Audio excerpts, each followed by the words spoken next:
Welcome back to 20 Minutes or Less. I'm Joe Beretta. I'm Elliot Morgan. We got some news for you. Read the papers.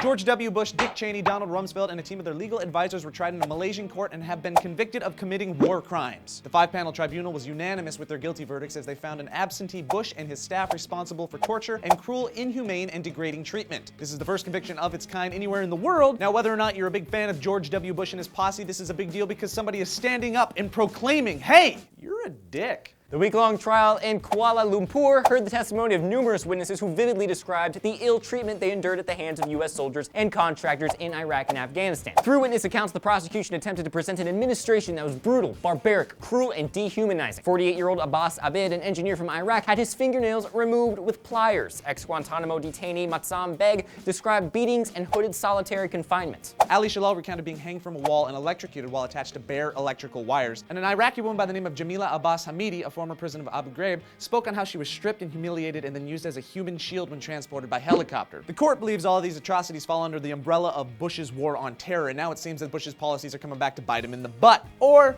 nip him. And this conviction is just a tiny baby step towards what the prosecution hopes is a large-scale international conviction for Bush and his team. If anything, the Malaysian prosecution wanted to set an example, and they hope other countries in the international community will follow suit. All the materials from the case, including witness statements and full transcripts, will find their way to the chief prosecutor of the International Criminal Court, the United Nations, and the Security Council. And if you're wondering, why Malaysia? It's because a team of prosecutors, including an American professor, have tried to take Bush to court in numerous countries. They attempted to do it in Canada, but the government shut it down, and the same thing happened in other countries. But then, Malaysia blipped on the radar. The trial was spearheaded by Mahathir Mohamad, who was the former Prime Minister of Malaysia. He was adamantly against the invasion of Iraq back in 2003 and stated powerful countries are getting away with murder. The president of the tribunal believed the prosecution painted a clear picture of guilt that was, quote, beyond a reasonable doubt that the accused person's former President George Bush and his co-conspirators engaged in a web of instructions, memos, directives, legal advice, and action that established a common plan and purpose, joint enterprise and/or conspiracy to commit the crimes of torture and war crimes, including and not limited to a common plan and purpose to commit the following crimes in relation to the war on terror and the wars launched by the U.S. and others in Afghanistan and Iraq. So what does this mean? Well, not much, at least not yet. It's a declarative gesture. American media outlets are not even covering it. It could be the start of the international community rising up against Bush's reign on terror, or not. I mean, this isn't a witch hunt. The world has never been ignorant to these practices, but you can't exactly go after the most powerful man in the world and expect results. It's not like we're gonna give the guy up. Nah.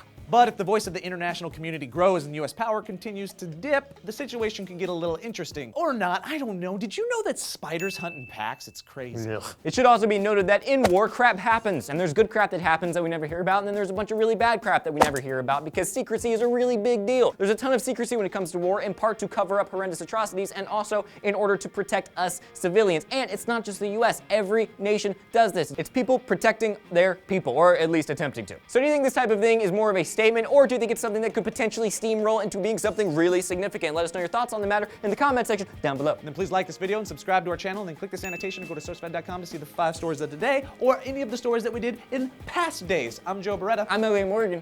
Good outro. Yeah, that was we good. nailed it. That was a good one. Probably the best, I think. We're really good at outros. Yeah.